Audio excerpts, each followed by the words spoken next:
voice I hear, faithful God, you walk with me. Welcome back to Bible News 247. Today we have Ajanugwa from Kaduna who will be reading 1 Samuel chapter 10. In this chapter, Samuel anoints Saul as king and God confirms it with signs. But Saul still struggles with confidence in accepting his new calling. Now let's listen as he reads.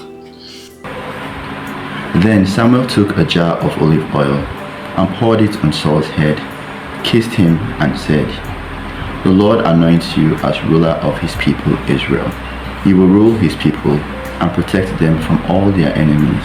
And this is the proof to you that the Lord has chosen you to be the ruler of his people. When you leave me today, you will meet two men near Rachel's tomb at Zelzah in the territory of Benjamin. They will tell you that the donkeys you were looking for have been found, so that your father isn't worried anymore about them, but about you." And he keeps asking, "What shall I do about my son?" You will go on from there until you come to the sacred tree at Tabor, where you will meet three men on their way to offer a sacrifice to God at Bethel. One of them will be leading 3 young goats.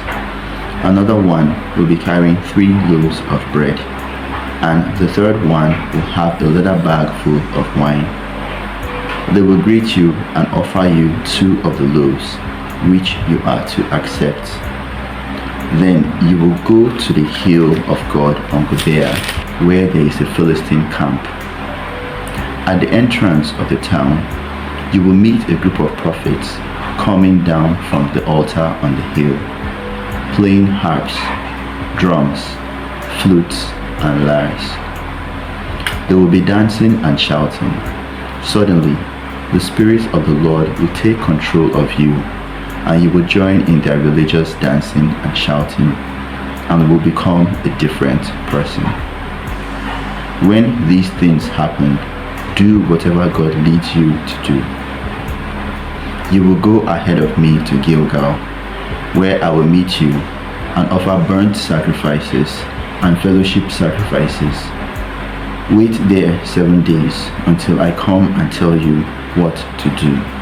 When Saul turned to leave Samuel, God gave Saul a new nature, and everything Samuel had told him happened that day. When Saul and his servants arrived at Gibeah, a group of prophets met him. Suddenly, the Spirit of God took control of him, and he joined in their ecstatic dancing and shouting. People who had known him before saw him doing this and asked one another, "What has happened to the son of Kish? Has Saul become a prophet?" A man who lived there asked, "How about these other prophets? Who do you think their fathers are?" This is how the saying originated, "Has even Saul become a prophet?" When Saul finished his ecstatic dancing and shouting, he went to the altar on the hill. Saul's uncle saw him and the servant and asked them, "Where have you been?" "Looking for the donkeys," Saul answered. "When we couldn't find them, we went to see Samuel." "And what did he tell you?" Saul's uncle asked. "He told us that the animals had been found," Saul answered. But he did not tell his uncle what Samuel had said about his becoming king. Samuel called the people together for a religious gathering at Mizpah and said to them, "The Lord, the God of Israel, says, I brought you out of Egypt and rescued you from the Egyptians and all the other peoples who were oppressing you. I am your God, the one who rescues you from all your troubles and difficulties.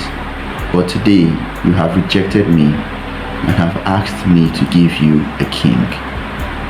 Very well. Gather yourselves before the Lord by tribes and clans." Then Samuel made each tribe come forward, and the Lord picked the tribe of Benjamin. Then Samuel made the families of the tribe of Benjamin come forward, and the family of Matri was picked. Then the men of the family of Matri came forward, and Saul, son of Kish, was picked out. They looked for him, but when they could not find him, they asked the Lord, "Is there still someone else?" The Lord answered, "Saul is over there, hiding behind the supplies." So they ran and brought Saul out to the people, and they could see that he was a head taller than everyone else. Samuel said to the people, "Here is the man the Lord has chosen. There is no one else among us like him."